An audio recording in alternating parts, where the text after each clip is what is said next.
ಎಲ್ಲ ವೀಕ್ಷಕ ಬಂಧುಗಳಿಗೆ ನಮಸ್ಕಾರ. ಬಹಳ ಬಹಳ ಬಹಳ ಮುಖ್ಯವಾದಂತಹ ಒಂದು ವಿಚಾರ ಇದು. ಯಾಕಂದರೆ ಇಂದಿನ ಮಕ್ಕಳೇ ಮುಂದಿನ ಪ್ರಜೆಗಳು ಅಂತ ನಾವು ಹೇಳ್ಬಿಟ್ರೆ ಸಾಲದು. ಆ ಇಂದಿನ ಪ್ರಜೆಗಳನ್ನು ಸೃಷ್ಟಿ ಮಾಡುವಂತಹ ಹಂತದಲ್ಲಿ ನಾವು ತಗೊಳ್ತಕ್ಕಂತಹ ನಿರ್ಧಾರಗಳು ಬಹಳ ಮಹತ್ವದ ಪಾತ್ರ ವಹಿಸ್ತವೆ ಅನ್ನೋದ್ರ ಬಗ್ಗೆ ಇವತ್ತು ನಮ್ಮಲ್ಲಿ ಯಾರಿಗೂ ಅರಿವಿಲ್ಲ. ಅಂತಂದರೆ ನಾವು ಯಾವ ಕಾಲಮಾನದಲ್ಲಿ ಹೋಗ್ತಾ ಇದ್ದೀವಿ, ಯಾವ ಕಾಲಮಾನದಲ್ಲಿ ಇದ್ದೀವಿ ಅನ್ನೋದ್ರ ಬಗ್ಗೆ ಎಷ್ಟೋ ಜನಕ್ಕೆ ಗೊತ್ತಿಲ್ಲ. ಯಾಕೆ ಈ ಮಾತನ್ನು ಹೇಳ್ತೀನಿ ಅಂತಂದರೆ, ಇವತ್ತು ಹುಟ್ಟುವಂಥ ಸಂದರ್ಭದಲ್ಲೇ ಭಾಳ ಜನ ಹೇಳ್ತಕ್ಕಂಥದ್ದು, ನನ್ನ ಮಗು ನಾನು ಗರ್ಭ ಧರಿಸಿದೆ, ಒಂದು 6 ತಿಂಗಳು 7 ತಿಂಗಳು ಗರ್ಭದಲ್ಲೇ ಸತ್ತು ಹೋಯಿತು, ಅಥವಾ ಅಬಾರ್ಷನ್ ಮೇಲೆ ಅಬಾರ್ಷನ್ ಆಗ್ತಾ ಇದೆ, 2 ತಿಂಗಳಿಗೆ 3 ತಿಂಗಳು 4 ತಿಂಗಳಿಗೆ ಅಬಾರ್ಷನ್ ಮೇಲೆ ಅಬಾರ್ಷನ್ ಆಗ್ತಾ ಇದೆ, ಅಥವಾ ಹುಟ್ಟಿ 1 ದಿವಸ ಕೂಡ ಆಗಲಿಲ್ಲ, ಹಾಗೆ ಅದು ತೀರ್ ಹೋಯಿತು. ಎಂಥ ನರಕವಾದಂಥ ಯಾತನೆ ನಾವು ಅನುಭವಿಸ್ತಾ ಇದ್ದೀವಿ ಅನ್ನೋ ಲೆಕ್ಕಾಚಾರದಿಂದ ಹಿಡಿದು ಒಂದು ಮಗು 1 ವರ್ಷ ಆಗಕ್ಕಿಲ್ಲ, ಆವಾಗಲೇ ಭಾಳಷ್ಟು ಹಠ, ಭಾಳಷ್ಟು ಕೋಪ, ಏನು ಸಿಕ್ಕ ತೆಗೆದು ಹೊಡೆಯೋದು, ಏನು ಸಿಕ್ಕಿದ್ರೂ ಅದನ್ನು ನಾಶ ಮಾಡ್ತಕ್ಕಂಥದ್ದು, ಎಲ್ಲರಿಗೂ ತಿರುಗಿ ಬೀಳುವಂಥದ್ದು, ಎಲ್ಲರಿಗೂ ವಿರುದ್ಧವಾಗಿ ಮಾತಾಡುವಂಥದ್ದು, ಅಥವಾ ಯಾವುದೇ ತಂದೆ ತಾಯಿಯ ಮಾತನ್ನು ಕೇಳದಿರ್ತಕ್ಕಂಥದ್ದು, ಸಮಾಜದಲ್ಲಿ ಕಂಟಕರಾಗಿ ಬೆಳೀತಕ್ಕಂಥದ್ದು, ಅವು ವಿದ್ಯಾಭ್ಯಾಸ ಸಂದರ್ಭದಲ್ಲೇ ದೊಡ್ಡ ರೌಡಿಸಮ್ನ ಮಾಡುವಂಥದ್ದು, ಮಾಡಬಾರದ ಅಪಚಾರಗಳನ್ನ ಮಾಡ್ತಕ್ಕಂಥದ್ದು, ಬೆಳಿಬಾರ್ದಂಥ ಬೆಳೆಯೋ ರೀತಿಯಲ್ಲಿ ಬೆಳೆಯುವಂಥದ್ದು, ಸಮಾಜಕ್ಕೆ ಬಹಳ ದೊಡ್ಡ ರಾಕ್ಷಸರಾಗಿ ಬೆಳೀತಕ್ಕಂಥದ್ದು, ಆ ಕುಟುಂಬಕ್ಕೆ ರಾಕ್ಷಸರಾಗಿ ಬೆಳೀತಕ್ಕಂಥದ್ದು ಇವತ್ತು ನಾವು ಹೆಣ್ಣು ಮಕ್ಕಳು ನೋಡ್ತಾ ಇದ್ದೀವಿ, ಗಂಡು ಮಕ್ಕಳದು ಕೂಡ ನೋಡ್ತಾ ಇದ್ದೀವಿ. ಇದರಲ್ಲಿ ಹೆಣ್ಣು ಗಂಡು ಭೇದ ಇಲ್ಲವೇ ಇಲ್ಲ. ಇವತ್ತು ಎಲ್ಲರೂ ಈ ರೀತಿ ಆಗ್ತಿದ್ದಾರೆ. ಕಾರಣ ಏನು? ತಂದೆ ತಾಯಿ ತುಂಬ ಒಳ್ಳೆ ತಂದೆ ತಾಯಿಗಳು ನೋಡಿ, ಇಲ್ಲಿ ಹೆಂಗಿದೆ ಅದ್ಭುತ ಅಂದರೆ, ತಂದೆ ಒಳ್ಳೆಯವರು, ತಾಯಿ ಒಳ್ಳೆಯವರು, ಅವರು ಕುಟುಂಬರು ಕೂಡ ಒಳ್ಳೆಯವರು. ಆದರೆ ಮಕ್ಕಳು ಯಾಕೆ ಈ ರೀತಿ ಅಡ್ಡದಾರಿ ಹಿಡಿತಾ ಇದ್ದಾರೆ, ಮಕ್ಕಳು ಯಾಕೆ ಈ ರೀತಿ ಬೆಳವಣಿಗೆ ಆಗ್ತಾ ಇದ್ದಾರೆ, ಇವೆಲ್ಲ ಒಂದು ಸರಿ ನೀವು ತರ್ಕ ಮಾಡಿಬಿಟ್ರೆ ನಾವು ಎಲ್ಲೋ ತಪ್ಪು ಮಾಡ್ತಾ ಇದ್ದೀವಿ ಅನ್ನೋದ್ರ ಬಗ್ಗೆ ನಿಮಗೆ ಭಾಳ ಸ್ಪಷ್ಟವಾದಂಥ ಮಾಹಿತಿ ನಿಮಗೆ ಸಿಗ್ತದೆ. ಯಾಕಂದರೆ ಇವತ್ತು ಮದುವೆ ಬಗ್ಗೆ ನಾವು ನಿನ್ನೆ ಕಾರ್ಯಕ್ರಮದಲ್ಲಿ ಮಾತಾಡಿದ್ವಿ. ಮದುವೆ ಯಾಕೆ ಮಾಡ್ತೀವಿ ನಾವು, ಮದುವೆ ಯಾಕೆ ಮಾಡ್ಕೋತೀವಿ ಅಂದರೆ ಎಷ್ಟು ಜನಕ್ಕೆ ಗೊತ್ತಿಲ್ಲ. ಮದುವೆ ಯಾಕೆ ಮಾಡ್ಕೋತಾ ಇದ್ದೀವಿ? ಇಲ್ಲ, ವಯಸ್ಸಿಗೆ ಬಂದಿದ್ದಾರೆ ಮದುವೆ ಮಾಡ್ತಾ ಇದ್ದೀವಿ. ಹೆಣ್ಮಕ್ಳು ವಯಸ್ಸಿಗೆ ಬಂದಿದ್ದಾರೆ ಮದುವೆ ಮಾಡ್ತಾ ಇದ್ದೀವಿ, ಗಂಡು ಮಕ್ಕಳು ವಯಸ್ಸಿಗೆ ಬಂದಿದ್ದು ಮದುವೆ ಮಾಡ್ತಾ ಇದ್ದೀವಿ. ಕೆಲವ್ರು ಹೇಳ್ತಾರೆ ಅವ್ರಿಗೆ ಜವಾಬ್ದಾರಿ ಬರಬೇಕು ಅಂತ, ಕೆಲವ್ರು ಹೇಳ್ತಾರೆ ಸಂತಾನೋತ್ಪತ್ತಿ ಮಾಡಬೇಕು, ವಂಶೋದ್ಧಾರಣೆಯನ್ನು ಮಾಡಬೇಕು ಅಂತೇಳಿ. ಜವಾಬ್ದಾರಿ ಒಂದು ಕಡೆ ಸತ್ಯ ಇಲ್ಲ ಅಂತ ಹೇಳಲ್ಲ, ಆದರೆ ವಂಶೋದ್ಧಾರಣೆ ಅಂತಕ್ಕದು ಬಹಳ ಬಹಳ ಮುಖ್ಯವಾದಂಥ ಒಂದು ಹಂತ, ಬಹಳ ಮುಖ್ಯದ ವಿಚಾರ ಕೂಡ. ಆದರೆ ಆ ವಂಶೋದ್ಧಾರಣೆ ಮಾಡಬೇಕಂತ ಸಂದರ್ಭದಲ್ಲಿ ನಾವು ಯಾವ ನಿಯಮಗಳನ್ನ ಅಳವಡಿಸ್ಕೊಳ್ಬೇಕು ಅನ್ನೋದ್ರ ಬಗ್ಗೆ ನಮ್ಮಲ್ಲಿ ಎಷ್ಟೋ ಜನಕ್ಕೆ ಗೊತ್ತಿಲ್ಲ. ಆದರೆ ಆ ವಂಶೋದ್ಧಾರಕ ಅಥವಾ ವಂಶೋದ್ಧಾರಣೆ ಮಾಡ್ತಕ್ಕಂತಹ ಸಂದರ್ಭದಲ್ಲಿ ಎಲ್ಲೋ ಒಂದು ಕಡೆ ಆ ಹೆಣ್ಣು ಮಗಳಿಗೆ ಅಬಾರ್ಷನ್ ಮೇಲೆ ಅಬಾರ್ಷನ್ ಆಗ್ತಾ ಇದೆ, ಮಕ್ಕಳು ಹುಟ್ಟಿ ಸಾಯ್ತಾ ಇದ್ದಾರೆ, ಅಥವಾ ಆ ದಾಂಪತ್ಯ ಜೀವನ ಕಿತ್ತು ಹೋಗ್ತಾ ಇದೆ, ಮಗು ಹುಟ್ಟಿದ ಮೇಲೆ ದಂಪತಿಗಳು ಬೇರೆ ಬೇರೆ ಆಗ್ತಾ ಇದ್ದಾರೆ, ಅಥವಾ ಹುಟ್ಟೊಂದು ಸಂದರ್ಭದಲ್ಲಿ ತಾಯಿಗೆ ಬಹಳ ಅಗಾಧವಾದಂಥ ಪ್ರಾಣಗಂಡಾಂತರ ಒಂದು ಕಾಯಿಲೆಗಳು, ರೋಗ ರುಜಿನಗಳು, ಹುಟ್ಟಾದ ಮಕ್ಕಳಿಗೆ ಅಗಾಧವಾದಂಥ ಕಾಯಿಲೆಗಳು, ಕಸಾಲೆಗಳು, ಹುಟ್ಟಿದ ಮೇಲೆ ಅನಾವಶ್ಯಕವಾದಂತಹ ಆಕ್ಸಿಡೆಂಟ್ಗಳು, ಅನಾವಶ್ಯಕವಾದಂತಹ ರೋಗ ಬಾಧೆಗಳು, ಅನಾವಶ್ಯಕವಾದಂಥ ಖರ್ಚು ವೆಚ್ಚಗಳು, ಮನಸ್ತಾಪಗಳು, ಜಗಳಗಳು, ಕದನಗಳು, ಉದ್ಯೋಗ ಹಾಳು ಮಾಡ್ಕೊಳ್ತಕ್ಕಂಥದ್ದು, ಅಥವಾ ತಂದೆ ತಾಯಿಂದರೆ ಯಾವುದೋ ಕಾರಣಗಳಿಂದ ದೂರ ಆಗುವಂಥದ್ದು ನಡೀತಾ ಇದೆ ಅಂತ ಅಂದರೆ, ಈ ಒಂದು ವಂಶಧಾರಣೆಯ ಹಿಂದೆ ಏನಾದರೂ ವ್ಯತ್ಯಾಸಗಳಿದೆಯಾ ಅಂತಂದರೆ ಖಂಡಿತವಾಗಿ ವ್ಯತ್ಯಾಸ ಇದೆ. ಆ ವ್ಯತ್ಯಾಸಕ್ಕೆ ಕಾರಣ ಇದೆ ವೀಕ್ಷಕರೇ. ಆ ಕಾರಣ ಏನು ಅಂತಂದರೆ, ಇಲ್ಲಿ ಬಹಳ ಮುಖ್ಯವಾಗಿ ಈ ಪ್ರಥಮ ಸಮಾಗಮ ಅಂತಕ್ಕಂಥ ಒಂದು ಲೆಕ್ಕಾಚಾರದಲ್ಲಿ ನಾವು ಎಡುತ್ತಾ ಇದ್ದೀವಿ ಅನ್ನೋದ್ರ ಬಗ್ಗೆ ನೀವೆಲ್ಲ ಒಂದು ಗಂಭೀರವಾದ ಚಿಂತನೆಯನ್ನು ಮಾಡಬೇಕು. ಯಾರು ಆಗೋಗಿದೆ ಬಿಟ್ಬಿಟ್ಟು ತಲೆ ಕೆಡಿಸ್ಕೊಳ್ಳೋಕೆ ಹೋಗ್ಬೇಡಿ. ಯಾಕಂದರೆ ನಿನ್ನೆ ಕಾರ್ಯಕ್ರಮ ನೋಡ್ತಾ ನೀವು ಹೇಳಿ ಡೇಟಲ್ಲಿ ನಾವು ಮದುವೆ ಆಗಿದ್ದೀವಿ, ಇವತ್ತು ನಾವು ಭಾಳ ನರಕವನ್ನು ಅನುಭವಿಸ್ತಾ ಇದ್ದೀವಿ ಅಂತೇಳಿ. ನೀವು ಹೇಳಿ ಡೇಟಲ್ಲೇ ತಾಳಿ ಕಟ್ಟಿದೆ, ಇವತ್ತು ನಾವು ಛಿದ್ರಾಗೋಗಿದೆ ನಮ್ಮ ಕುಟುಂಬ ಅಂತೇಳಿ ಭಾಳ ಜನ ನೆನ್ನೆಯಿಂದಲೇ ಮೆಸೇಜ್ ಮಾಡ್ತಾ ಇದ್ದಾರೆ ನಮಗೆ. ಈ ಥರ ಆಗೋಕ್ಕೆ ಕಾರಣ ಏನು? ಈ ವ್ಯತ್ಯಾಸಗಳನ್ನು ಸಂಶೋಧನಾತ್ಮಕವಾಗಿ ನೋಡದೆ, ಜ್ಯೋತಿಷ್ಶಾಸ್ತ್ರ ಆಧಾರದಲ್ಲಿ ನೋಡದೆ, ನಮಗೆ ಇಷ್ಟ ಬಂದಂಥ ದಿನಗಳೆಲ್ಲ ಮಾಡ್ಕೊಳ್ಳೋದಕ್ಕೆ ಕಾರಣ ನೀವು ಅಂತ ಕೂಡ ನಾನು ಖಂಡಿತ ಹೇಳಲ್ಲ. ಯಾಕಂದರೆ ಕರ್ಮ ಫಲಗಳು ಅಂತಕ್ಕಂಥದ್ದು ನಿಮ್ಮನ್ನು ಹಿಂಬಾಲಿಸ್ಕೊಂಡು ಹೋಗ್ತಾ ಇದೆ. ನಾಗದೋಷ ಇದ್ರೆ 4 ತಾರೀಕು, ಕೇತು ದೋಷ ಇದ್ರೆ 7ನೇ ತಾರೀಕು, ಜನ್ಮ ಶನಿ ಶಾಪ ಇದ್ರೆ 8ನೇ ತಾರೀಕು, ಅಥವಾ ನಪುಂಸಕತ್ವ ಇದ್ದರೆ 5ನೇ ತಾರೀಕು. ಈ ತಾರೀಕುಗಳಲ್ಲಿ ಮದುವೆ ಆಯಿತು ಅಂತಂದಾಗ ಬಹಳ ಬಹಳ ದುರದೃಷ್ಟವನ್ನು ನಾವು ಅವತ್ತಿನ ದಿವಸ ಒತ್ಕೊಂಡು ನಾವು ಬದುಕ್ತಾ ಇದ್ದೀವಿ, ಅಥವಾ ಆ ಒಂದು ಮದುವೆ ಹಂತಕ್ಕೆ ನಾವು ಕಾಲಿಡ್ತೀವಿ ಅನ್ನೋದ್ರ ಬಗ್ಗೆ ನಾವೆಲ್ಲರೂ ಅರ್ಥ ಮಾಡ್ಕೋಬೇಕು. ಅದೇ ಥರನೇ ಈ ಮದುವೆ ಆದ ನಂತರ ನಾವು ಈ ದಂಪತಿಗಳು ಅಂತ ಏನು ಹೇಳ್ತೀವಿ, ಗಂಡು ಹೆಣ್ಣಿನ ಸಮಾಗಮ ಅಥವಾ ಪ್ರಸ್ತ ಅಂತ ನಾವೇನು ಹೇಳ್ತೀವಿ, ಆ ಪ್ರಸ್ತ ವಿಚಾರದಲ್ಲೂ ಕೂಡ ನಾವು ನೆಗ್ಲಿಜೆನ್ಸಿ ಮಾಡ್ತಾ ಇದ್ದೀವಿ, ಕೇರ್ಲೆಸ್ ಮಾಡ್ತಾ ಇದ್ದೀವಿ. ನಾವು ಬಹಳ ನಿಯಮಗಳನ್ನು, ಅವತ್ತಿನ ಕಾಲದಲ್ಲಿ ನಮ್ಮ ಹಿರಿಯರು ಹಾಕೊಡ್ತಕ್ಕಂಥ ಹಲವಾರು ನಿಯಮಗಳನ್ನು ತಿರಸ್ಕಾರ ಮಾಡಿ ಇಷ್ಟ ಬಂದ ದಿನಗಳಲ್ಲಿ ಪ್ರಸ್ತಾವವನ್ನು ಮಾಡ್ತಾ ಇರೋದ್ರಿಂದ ಅಥವಾ ಫಸ್ಟ್ ನೈಟನ್ನು ಮಾಡ್ತಾ ಇರೋದ್ರಿಂದ ಮುಂದೆ ಆಗ್ತಕ್ಕಂತಹ ಬೆಳವಣಿಗೆಗಳಲ್ಲಿ ಮಾರಕವಾದ ದುರದೃಷ್ಟವನ್ನು ಅನುಭವಿಸ್ತಾ ಇದ್ದೀವಿ ಅಂತಂದರೆ ಇದನ್ನು ಅರ್ಥ ಮಾಡ್ಕೋಬೇಕು. ಇವತ್ತಿನ ಕಾರ್ಯಕ್ರಮದಲ್ಲಿ ಇದು ಬಹಳ ಮುಖ್ಯವಾದಂಥ ವಿಚಾರ, ಬಹಳ ಗಂಭೀರವಾಗಿ ಪ್ರತಿಯೊಬ್ಬರು ತಗೊಳ್ತಕ್ಕಂತಹ ಒಂದು ವಿಚಾರ. ಯಾಕಂದರೆ ಇದು ಯಾವುದು ಮುಚ್ಚಿಟ್ಕೊಂಡು ಮಾಡೋವಂಥದ್ದು ಯಾವುದೂ ಇಲ್ಲ. ಪ್ರಕೃತಿದತ್ತವಾಗಿ ಮಾಡ್ತಕ್ಕಂತಹ ಎಲ್ಲ ಒಂದು ವಿಚಾರಗಳು ಕೂಡ ಪ್ರಕೃತಿದತ್ತವಾಗಿ ನಡಿಬೇಕು, ಅವನ ನಿಯಮವನ್ನು ಮೀರಬಾರ್ದು ಅನ್ನೋದಕ್ಕೆ ನಮ್ಮಲ್ಲಿ ಎಷ್ಟೋ ದುರದೃಷ್ಟಗಳನ್ನು ನಾವು ಒತ್ಕೊಂಡು ಮಾಡ್ತಾ ಇದ್ದೀವಿ ಅಂತಂದರೆ ಈ ಎಕ್ಸಾಂಪಲ್ಸ್, ಈ ಉದಾಹರಣೆಗಳು ನಾವು ಕೊಡ್ತಾ ಇದ್ದೀವಲ್ಲ, ಇದನ್ನು ಅರ್ಥಕೊಂಡ್ಬಿಟ್ರೆ ಸಾಕು ನಾವು ಎಲ್ಲೋ ಎಡವಿದ್ದೀವಿ ಅಂತ. ಆದರೆ ಇವತ್ತಿನ ಈ ಕಾರ್ಯಕ್ರಮದ ವಿಚಾರವನ್ನು ಇಟ್ಕೊಂಡು ಮುಂದೆ ಆಗ್ತಕ್ಕಂಥ ಅನಾಹುತಗಳನ್ನು ತಡೆದು ನಾವು ಒಳ್ಳೆಯ ಸಮಾಜಕ್ಕೆ ಒಳ್ಳೆಯ ಸತ್ಪ್ರಜೆಗಳನ್ನು ಕೊಡೋದಕ್ಕೆ ನಾವು ಪ್ರಕೃತಿದತ್ತವಾದಂಥ ನಿಯಮಗಳನ್ನು ಅಳವಡಿಸ್ಕೊಳ್ಬೇಕು ಅನ್ನೋದ್ರ ಬಗ್ಗೆ ನಿಮಗೆ ಮನವರಿಕೆ ಆದರೆ ಅಷ್ಟೇ ಸಾಕು ನಮಗೆ. ಇದನ್ನು ನೀವೆಲ್ಲರೂ ಪ್ರತಿಯೊಬ್ಬರು ಅಳವಡಿಸ್ಕೊಳ್ಳೇಬೇಕು. ಎಲ್ಲಿ ಎಡುತ್ತಾ ಇದ್ದೀವಿ, ಎಲ್ಲಿ ತಪ್ಪು ಮಾಡ್ತಾ ಇದ್ದೀವಿ, ಇದನ್ನು ಫಸ್ಟ್ ತಿಳ್ಕೊಬೇಕು ನಾವು. ಇವತ್ತು ನೆನ್ನೆ ಕಾರ್ಯಕ್ರಮ ಕೂಡ ಹೇಳಿದೆ ನಿಮಗೆ, 4, 13, 22, 31, 5, 14, 23, 7, 16, 25, 8, 17, 26 ಈ ತಾರೀಕುಗಳಲ್ಲಿ ಮದುವೆ ಆಯಿತು ಅಂತಂದ್ರಾಗ ಒಂದಷ್ಟು ವ್ಯತ್ಯಾಸಗಳಾಗುತ್ತೆ ಅಂತ ಚೆಕ್ ಮಾಡ್ಕೊಳ್ಬೇಕಂದ್ರೆ ಯಾರ್ಯಾರು 4, 13, 22, 30 ತಾರೀಕಲ್ಲಿ ಮದುವೆ ಮಾಡ್ಕೊಂಡಿದ್ದೀರಾ, ಅಬಾರ್ಷನ್ ಮೇಲೆ ಅಬಾರ್ಷನ್, ವಿಚ್ಛೇದನ, ಅಂಗವಿಕಲ ಮಕ್ಕಳು, ಹಲವಾರು ರೋಗ ಬಾಧೆಗಳು, ತಂದೆಗೆ ಹಲವಾರು ನಷ್ಟಗಳು, ತಾಯಿಗೆ ಪ್ರಾಣಗಂಡಾಂತರ, ಇವೆಲ್ಲ ನಡೀತಕ್ಕಂಥದ್ದು ಬಗ್ಗೆ ನಮ್ಮಲ್ಲಿ ಎಷ್ಟೋ ಸಾಕ್ಷ್ಯಾಧಾರಗಳಿವೆ. ಒಂದ್ಸರಿ ಚೆಕ್ ಮಾಡ್ಕೊಂಬೇಡಿ. ಇನ್ನು ನೆಕ್ಸ್ಟು 7, 16, 25 ಈ ತಾರೀಕಲ್ಲಿ ಮದುವೆ ಮಾಡ್ಕೊಂಡ್ರೆ ಆ ಹುಟ್ಟುವಂಥ ಮಕ್ಕಳುಗಳ ಭವಿಷ್ಯದಲ್ಲೂ ಕೂಡ ವಿಶೇಷವಾಗಿ ಈ ಕೇತುವಿನ ಪ್ರಭಾವ ಬಹಳ ಮುಖ್ಯವಾಗಿ ಕೆಲಸ ಮಾಡೋದ್ರಿಂದ ಆ ಮಕ್ಕಳ ಮಾನಸಿಕತೆಯಲ್ಲಿ ಒಂದಷ್ಟು ವೈರಾಗ್ಯತನ ಬರ್ತಕ್ಕಂಥದ್ದು. ಮುಂದಿನ ಮದುವೆ ಹಂತದಲ್ಲಿ ವಿಶೇಷವಾಗಿ ಅವು ತಮಗೆ ಬೇಕಂತ ಆಯ್ಕೆಯನ್ನು ಮಾಡ್ಕೊಳ್ತಕ್ಕಂಥದ್ದು. ಅಂದರೆ ಎಕ್ಸಾಂಪಲ್ ತೊಗೊಂಡಾಗ ಲವ್ ಮ್ಯಾರೇಜ್ ಅಂತ ಹೇಳ್ತೀವಿ. ಲವ್ ಮ್ಯಾರೇಜ್ ಮಾಡಿಕೊಂಡು ಎಷ್ಟು ಜನ ಉದ್ಧಾರ ಆಗಿದ್ದಾರೆ ಅನ್ನೋದ್ರ ಬಗ್ಗೆ ಒಂದು ಸ್ವಲ್ಪ ಅವಲೋಕನ ಮಾಡ್ಕೊಂಡ್ರೆ ಬರೀ 10% ಮಾತ್ರ, 100ಕ್ಕೆ 10% ಮಾತ್ರನೇ, 99% ಅದು ವಿಚ್ಛೇದನಕ್ಕೆ ಕಾರಣ ಆಗುತ್ತೆ ಅನ್ನೋದ್ರ ಬಗ್ಗೆ ನಮ್ಮಲ್ಲಿ ಭಾಳಷ್ಟು ವಿಚಾರಗಳಿವೆ.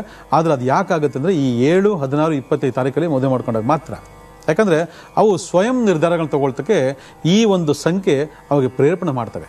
ಸಂಖ್ಯೆ ಅಂದರೆ ಈ ಗ್ರಹ ಅವರಿಗೆ ಪ್ರೇರೇಪಣೆ ಮಾಡ್ತವೆ. ಇನ್ನು 8, 17, 26 ಈ ತಾರೀಕಲ್ಲಿ ಮದುವೆ ಮಾಡ್ಕೊಂಡ್ರೆ ಏನಾಗ್ತದೆ ಅಂತಂದರೆ ಇವತ್ತು ಸಣ್ಣ ವಿಚಾರಗಳು ಕೂಡ ಕೋರ್ಟು ಕೇಸು, ಜೈಲು ಇವೆಲ್ಲ ಆ ಒಂದು ಗಂಡ ಅಥವಾ ಹೆಂಡತಿ ಅಂತಕ್ಕಂಥವ್ರು ಅನುಭವಿಸ್ತಾ ಇದ್ದಾರೆ ಅಂತಂದರೆ ಇವತ್ತು ನಮ್ಮಲ್ಲಿ ಎಷ್ಟೋ ನಿರ್ದೇಶನಗಳು ಇಲ್ಲಿದ್ದಾವೆ. ಅದಾದ ಮೇಲೆ ಹಲವಾರು ರೋಗಗಳು ಹರಡ್ತಾ ಇದ್ದಾವೆ, ರೋಗ ಬಾಧೆಗಳು ಹರಡ್ತಾ ಇದ್ದಾವೆ. ಮದುವೆ ಮಾಡ್ಕೊಂಡ್ಮೇಲೆ ಹೆಂಡತಿಗೆ ಭಾಳ ರೋಗ, ಮದುವೆ ಮಾಡ್ಕೊಂಡ್ಮೇಲೆ ಗಂಡನಿಗೆ ಹಲವಾರು ರೋಗ ಬಾಧೆಗಳು. ಚೆಕ್ ಮಾಡ್ಕೊಳ್ಳಿ ಬೇಕಂದ್ರೆ ಯಾಕೆ ಮದುವೆ ಆದಮೇಲೆ ರೋಗ ಬರ್ತಾ ಇದೆ, ಮದುವೆ ಆದಮೇಲೆ ಕಾಯಿಲೆಗಳು ಜಾಸ್ತಿ ಆಗಿದೆ ನನಗಂತ ಭಾಳ ಜನ ಕಂಪ್ಲೇಂಟ್ ಮಾಡ್ತೀರಿ. ಕಾರಣ ಏನು? ನೀವಿಟ್ಟಿರ್ತಕ್ಕಂಥ ಮುಹೂರ್ತದಲ್ಲಿ ಆ ಸ್ವಾಮಿಯ ಪ್ರಭಾವ ಇರೋದ್ರಿಂದ ಆ ಸ್ವಾಮಿಯ ಪ್ರಭಾವ ಏನಿದೆ, ಶನಿದೇನು ದುಃಖ, ಕಷ್ಟ, ಮರಣ, ರೋಗ ಬಾಧೆಗಳು ಇದನ್ನು ಅವನಲ್ಲಿ ತಂದು ಕೊಡ್ತಾನೆ. ಎಷ್ಟೋ ದಂಪತಿಗಳು ಕಿತ್ತೋಗಿದೆ, ಸಂಬಂಧಗಳು ಹಾಳಾಗೋಗಿದೆ, ಅಪವಾದಗಳು ಬಂದಿದೆ. ನೋಡಿ 8ನೇ ತಾರೀಕು ಮದುವೆ ಮಾಡ್ಕೊಂಡ್ರೆ 17, 20 ಮದುವೆ ಮಾಡ್ಕೊಂಡ್ರೆ ಒಂದು ಸೂಸೈಡ್ಗೆ ಕಾರಣ ಆಗ್ತದೆ, ಆತ್ಮಹತ್ಯೆ ಮಾಡ್ಕೊಳ್ತಾರೆ. ಅದ್ರಲ್ಲಿ ಹೆಚ್ಚಿನ ಅಂಶ ಹೆಣ್ಮಕ್ಳೇ ಆತ್ಮಹತ್ಯೆ ಮಾಡ್ಕೊಳ್ಳಿ. ಯಾವ ಹೆಣ್ಮಕ್ಳು ಆತ್ಮಹತ್ಯೆ ಮಾಡ್ಕೊಂಡಿದ್ದೆ ಮದುವೆ ಆದಮೇಲೆ ನೋಡಿ ಈ ತಾರೀಕಲ್ಲಿ ಮದುವೆ ಮಾಡ್ಕೊಂಡಿದ್ದಾರೆ ಅಂತ ಹೇಳ್ತಾರೆ. ಅದಾದ ಮೇಲೆ ಹಲವಾರು ಸಂಸಾರಿಕ ಬಂಧನಗಳಲ್ಲಿ ಹಲವಾರು ಅಪವಾದಗಳು ಬಂದಿದೆ ಆ ದಂಪತಿಗಳ ಮೇಲೆ ಅಂತಂದರೆ ಈ ತಾರೀಕಲ್ಲಿ ಮದುವೆ ಮಾಡ್ಕೊಂಡಿದ್ರೆ ಮಾತ್ರ. ಈ 4, 7, 8 ಈ ಇಷ್ಟೂ ತಾರೀಕು ತೊಗೊಂಡ್ರೆ ಇವತ್ತು ಫ್ಯಾಮಿಲಿ ಕೋರ್ಟ್ನಲ್ಲಿ ಡಿವೋರ್ಸ್ ಆಗ್ತಿರೋದಕ್ಕೆ ಈ 3 ತಾರೀಕುಗಳಲ್ಲಿ ಮದುವೆ ಮಾಡ್ಕೊಂಡ್ರೆ ಹೆಚ್ಚು. ಒಂದ್ಸರಿ ಸಂಶೋಧನೆ ಮಾಡಿಬಿಡಿ, ನಾವು ಹೇಳ್ತಾ ಇರೋದು ಕರೆಕ್ಟಾ ಇಲ್ವಾ ಅಂತೇಳಿ ನಿಮ್ಗೆ ಅರ್ಥ ಆಗುತ್ತೆ. ಎಸ್, ಇದು ನಿಜ ಅಂತ ಗೊತ್ತಾದ ಮೇಲೆ ಹೌದು ಇದರಲ್ಲಿ ಯಾವುದೋ ಒಂದು ಕೆಟ್ಟ ಪ್ರಭಾವಗಳಿದ್ದಾವೆ, ಆ ಪ್ರಭಾವಗಳಿಂದ ನಾವು ಈ ಮಟ್ಟಕ್ಕೆ ಬಂದು ಇಳಿದಿದ್ದೀವಿ ಅನ್ನೋದ್ರ ಬಗ್ಗೆ ಯೋಚನೆ ಮಾಡ್ಕೊಂಡ್ರೆ ಮುಂದೆ ಇಂಥ ತಪ್ಪು ನೀವು ಯಾವತ್ತೂ ಮಾಡೋದಿಲ್ಲ. ಯಾಕಂದ್ರೆ ಇನ್ನೂ ಎಷ್ಟೋ ಲಕ್ಷಾಂತರ ಮಕ್ಕಳಿಗೆ ಮದುವೆ ಮಾಡಬೇಕು, ಗಂಡು ಮಕ್ಕಳಿಗೆ ಹೆಣ್ಮಕ್ಳಿಗೆ ಮದುವೆ ಮಾಡಬೇಕು. ಇದೊಂದು ಪರಂಪರೆ, ಇದು ಸೃಷ್ಟಿ ನಿಯಮ. ಮಕ್ಕಳು ಹುಟ್ಟಬೇಕು, ಮಕ್ಕಳು ಮದುವೆ ಮಾಡಬೇಕು, ಅವ್ರನ್ನ ಮುಂದೆ ಸಾಕ್ತಾ ಇರಬೇಕು. ಈ ರೀತಿ ಈ ಹಂತಗಳಲ್ಲಿ ನಾವು ತಪ್ಪು ಮಾಡಿಬಿಟ್ಟು ನಾವೇ ಸಿಕ್ಕಾಕೊಂಡು ಅವ್ರು ಸರಿ ಇಲ್ಲ ಇವ್ರು ಸರಿ ಇಲ್ಲ ಅಂತಂದ್ರೆ ಹೇಗಾಗತ್ತೆ ಹೇಳಿ? ಇದು ಒಂದು. 5, 14, 23 ಈ ತಾರೀಕಲ್ಲಿ ಮದುವೆ ಮಾಡಬೇಡಿ ಅಂತ ಹೇಳ್ತೀವಿ. ಯಾಕೆಂದರೆ 5, 14, 23 ಅಂತಕ್ಕಂಥ ಈ ಸಂಖ್ಯೆಯೇ ನಪುಂಸಕತ್ವ ಇರತಕ್ಕಂಥ ಒಂದು ಸಂಖ್ಯೆ. ನಪುಂಸಕತ್ವ ಅಂದರೆ ಪುರುಷನಿಗೆ ಪುರುಷತ್ವ ಇದೆಯೋ ಅಥವಾ ಸ್ತ್ರೀಗೆ ಸ್ತ್ರೀಯತ್ವ ಇದೆಯೋ ಅದು ಬೇರೆ ವಿಚಾರ. ಆದರೆ ಎಷ್ಟೋ ಜನಕ್ಕೆ ಮಕ್ಕಳೇ ಆಗಲ್ಲ. 5 ವರ್ಷ, 10 ವರ್ಷ, 20 ವರ್ಷ ಮಕ್ಕಳೇ ಆಗಲ್ಲ. ಅಥವಾ ಆ ಮಕ್ಕಳಾಗುವ ಹಂತದಲ್ಲಿ ಕೂಡ ಭಾಳಷ್ಟು ಭಿನ್ನಾಭಿಪ್ರಾಯಗಳು. ಆ ಗಂಡಿಗೆ ಪುರುಷತ್ವ ಇರೋದಿಲ್ಲ. ಅಲ್ಲಿ ಅವನ ಕೌಂಟಿಂಗಲ್ಲೇ ಭಾಳಷ್ಟು ಪ್ರಾಬ್ಲಮ್ ಆಗಿರ್ತಕ್ಕಂಥದ್ದು ಬಗ್ಗೆ ನಾವು ಭಾಳಷ್ಟು ನೋಡ್ತಾ ಇರ್ತೀವಿ. ಅದರಲ್ಲಿ ಈ 5ನೇ ತಾರೀಕು ಮತ್ತು 8ನೇ ತಾರೀಕು ಮದುವೆ ಮಾಡ್ಕೊಳ್ತಕ್ಕಂಥ ಡೇಟ್ಗಳಲ್ಲಿ ಮತ್ತು ಆ ತಾರೀಕಲ್ಲಿ ಹುಟ್ಟಿರ್ತಕ್ಕಂಥ ವ್ಯಕ್ತಿಗಳಲ್ಲಿ ನಿಮಗೆ ಕೌಂಟಿಂಗ್ ಲೆಸ್ ಆಗಿರ್ತದೆ ಮತ್ತು ನಪುಂಸಕತ್ವ ಜಾಸ್ತಿ ಇರ್ತದೆ. ಆದರೆ ಇದೆಲ್ಲ ಆಗೋದಕ್ಕೆ ಕಾರಣ ಏನು ಅಂದರೆ ನಾವು ಈ ಸೃಷ್ಟಿಯ ನೇಮದಿರ್ತಕ್ಕಂಥ ವೈರತ್ವ, ಮಿತ್ರತ್ವ ಅನ್ನೋದ್ರ ಬಗ್ಗೆ ನಾವು ತಿಳ್ಕೊಳ್ಳೋದ್ರಿಂದ.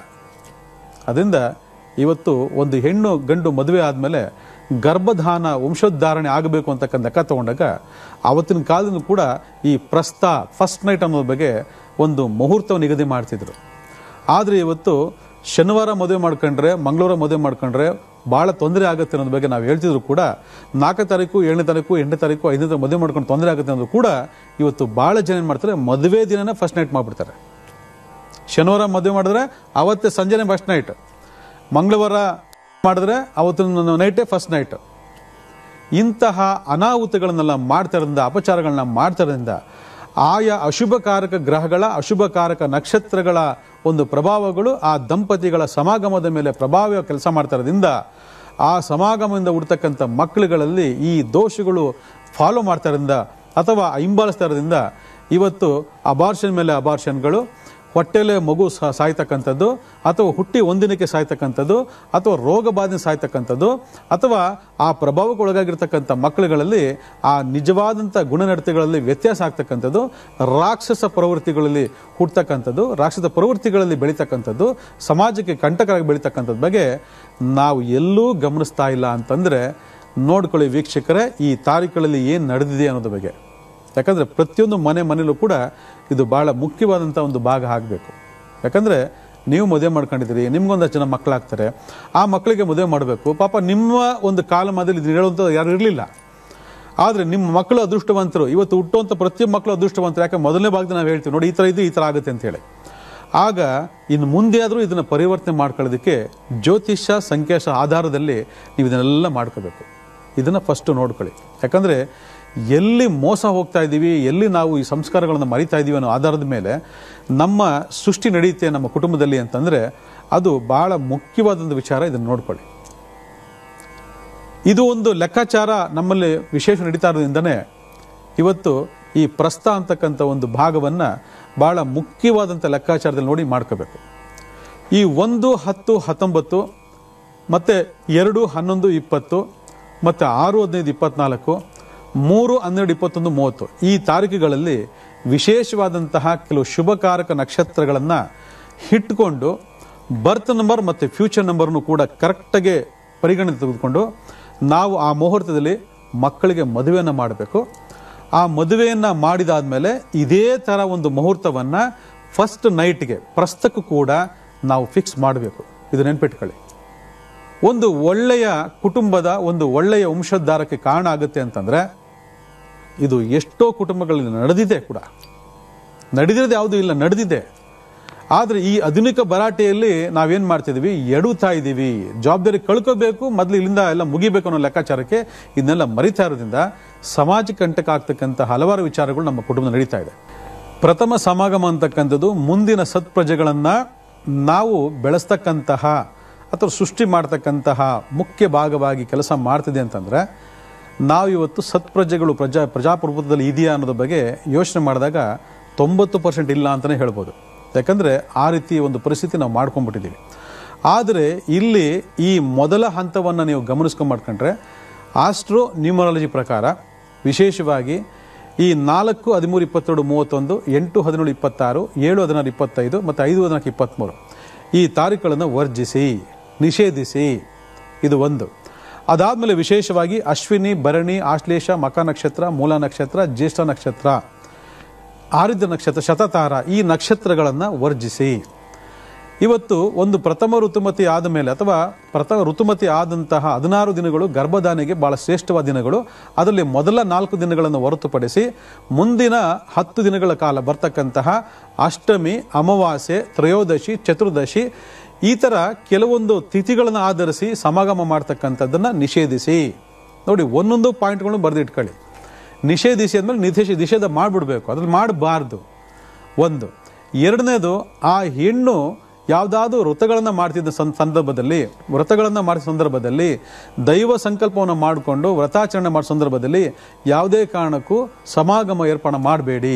ನೆನ್ಪಿಟ್ಕೊಳ್ಳಿ. ಯಾಕಂದರೆ ಮದುವೆ ಸಂದರ್ಭದಲ್ಲೇ ಮದುವೆ ಆದ್ಮೇಲೆ ನಾನು ಆ ವ್ರತ ಮಾಡ್ತೀನಿ, ಈ ವ್ರತ ಮಾಡ್ತೀನಿ ಅಂತೇಳಿ ಅರ್ಸ್ಕೊಂಡಿರ್ತಾರೆ ಪಾಪ ಎಷ್ಟೋ ಜನ ಹೆಣ್ಮಕ್ಳು.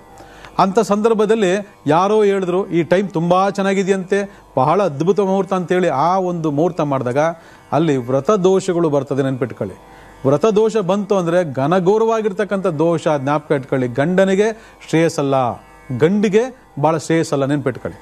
ಅದಾದಮೇಲೆ ನವ ದಂಪತಿಗಳಿರ್ತಕ್ಕಂಥ ಕೆಲವು ವಿಚಾರಗಳೇನಂತಂದರೆ, ಸೂರ್ಯೋದಯ ಆದ ಮೇಲೆ ಸೂರ್ಯಾಸ್ತ ಆಗುವಂಥ ಕಾಲಮಾನದಲ್ಲಿ ಆ ಬೆಳಕಿನ ಹೊತ್ತಿನಲ್ಲಿ ಸಮಾಗಮ ನಿಷಿದ್ಧ.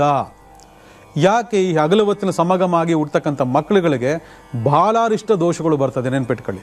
ಬಾಲಾರಿಷ್ಟ ದೋಷಗಳು, ದೃಷ್ಟಿ ದೋಷಗಳು, ಅನೇಕವಂತ ರೋಗ ಬಾಧೆಗಳು ಬರ್ತದೆ, ಅಂಗವಿಕಲ ಮಕ್ಕಳಾಗಿಬಿಡ್ತಾರೆ.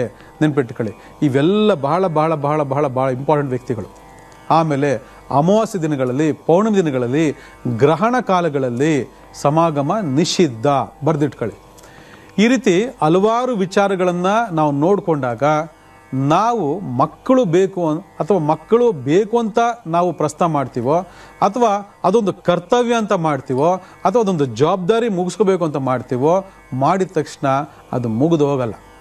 ಯಾಕಂದರೆ ಆ ಹೆಣ್ಣು ಮಗುವಿನ ಜೀವನದಲ್ಲಿ, ಆ ಗಂಡು ಮಗುವಿನ ಜೀವನದಲ್ಲಿ, ಆ ಗಂಡು ಹೆಣ್ಣುಗಳ ಜೀವನದಲ್ಲಿ ಆಗ್ತಕ್ಕಂಥ ಯಾವುದೇ ಅನಾಹುತಗಳನ್ನು ಕೂಡ ತಂದೆ ತಾಯಿಯಿಂದ ನೀವು ಬದುಕಿರುವವರೆಗೂ ಅನುಭವಿಸಲೇಬೇಕು. ಇದು ಭಾಳ ಮುಖ್ಯ.